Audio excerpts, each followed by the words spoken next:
Pourquoi certaines personnes arrivent à retenir des informations ou à acquérir de nouvelles compétences rapidement alors que d'autres personnes ont plus de difficultés? C'est la question que je me suis posée pendant longtemps, surtout quand j'étais encore étudiant. Je voyais des personnes qui faisaient le strict minimum et qui arrivaient quand même à obtenir de bons résultats, alors que d'autres personnes pouvaient réviser pendant des semaines et même des mois pour au final ne pas réussir leurs examens. Je voulais donc savoir si l'intelligence était quelque chose d'inné et que du coup il fallait accepter le fait que certaines personnes soient plus intelligentes que d'autres, ou bien s'il existait des techniques ou des astuces que seules les personnes soi-disant intelligentes connaissent et utilisent. Mais je me suis vite rendu compte qu'à l'école, en réalité, on ne mesure pas notre intelligence, mais plutôt notre capacité de mémorisation, qui peut être dans certains cas considérée comme une forme d'intelligence. En faisant mes recherches, j'ai découvert deux courants de pensée. Il y a ceux qui considèrent que la base de l'intelligence est essentiellement génétique, comme l'anthropologue britannique Francis Galton, qui est considéré comme le fondateur de l'eugénisme. Donc je vous ai mis une petite définition ici de l'eugénisme, mais en gros c'est le fait de vouloir lister toutes les personnes qui sont soi-disant génétiquement plus intelligentes et de faire en sorte qu'elles se reproduisent entre elles et de stériliser toutes les autres personnes qui sont soi-disant moins intelligentes. Ça peut paraître hallucinant aujourd'hui, mais ça a bien existé. D'ailleurs, il n'y a pas si longtemps que ça, en 1970, il y avait des personnes qui partaient chez le gynécologue pour faire une simple visite médicale et qui ressortaient stériles. En suivant ce courant de pensée, je me suis posé plusieurs questions. Que peut-on dire d'une personne qui a réalisé une nouvelle invention automobile, mais qui a du mal à s'exprimer à l'oral ?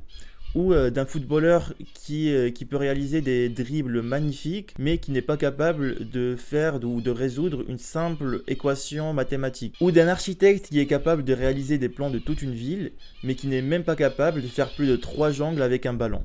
Peut-on dire que l'une de ces personnes est plus intelligente que les autres? Chacune de ces personnes a une forme d'intelligence qui lui est spécifique. Ce qui nous fait une parfaite transition vers le deuxième courant de pensée qui considère que l'intelligence est une notion tellement complexe qu'elle ne peut pas être calculée avec un simple test comme le quotient intellectuel, donc le QI.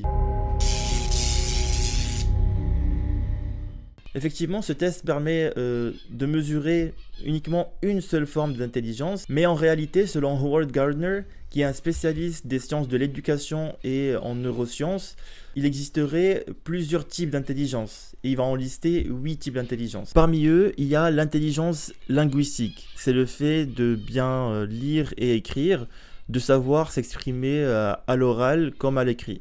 Il y a aussi l'intelligence logico-mathématique. Le test du QI mesure principalement ce type d'intelligence. Et les personnes qui ont une intelligence logico-mathématique développée, ils sont plus à l'aise avec les chiffres, ils peuvent mieux résoudre des équations ou des problèmes mathématiques et scientifiques. L'école d'aujourd'hui se focalise principalement sur ces deux types d'intelligence. Mais c'est bien dommage parce qu'il existe en réalité d'autres types d'intelligence qui sont autant, voire plus importants dans la vie. Comme par exemple l'intelligence spatiale, qui est le fait de pouvoir trouver son chemin dans un environnement, donc en gros avoir le sens de l'orientation. Il y a aussi l'intelligence intrapersonnelle, qui est le fait de comprendre et de savoir gérer ses propres émotions. Là aussi, c'est un type d'intelligence qui est très important dans la vie. Et on peut l'appeler aussi l'intelligence émotionnelle. Nous avons ensuite l'intelligence interpersonnelle, qui est le fait d'avoir une aisance relationnelle, de comprendre les autres et de communiquer avec eux. Le prochain type d'intelligence, c'est l'intelligence corporelle kinesthésique. C'est tout simplement la capacité d'utiliser et de contrôler les mouvements de notre corps dans des activités comme le sport par exemple.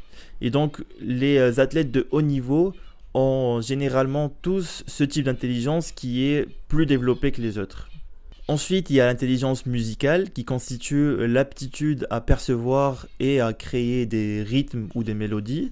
Et pour finir, il y a l'intelligence naturaliste qui est le fait de chercher à mieux connaître notre environnement naturel et de l'explorer. Selon Howard Gardner, tout le monde possède ces 8 types d'intelligence, mais chacun d'entre nous les a développés différemment en fonction de son parcours de vie et de son environnement. Et bien sûr, nous aurons tous certains types de ces intelligences qui seront plus développés que d'autres. Il faut donc bien comprendre ces 8 types d'intelligence pour essayer de consolider celle où on est le plus fort et d'améliorer celles où on a un peu plus de difficultés. Parce qu'en réalité, chaque personne a une intelligence qui lui est propre et spécifique, qu'il peut développer avec un travail personnel. Quand on parle d'intelligence, on peut parler aussi d'autres notions comme la créativité et l'innovation. Je ferai une autre vidéo qui sera dédiée pour ces deux notions et je vous donnerai aussi des exercices que vous pouvez réaliser pour améliorer ou avoir plus de créativité. Dites-moi si ça vous intéresse ou tout simplement si vous avez des questions ou de nouvelles informations à partager avec nous, vous pouvez les écrire en commentaire. Je vous dis à très bientôt pour une nouvelle vidéo.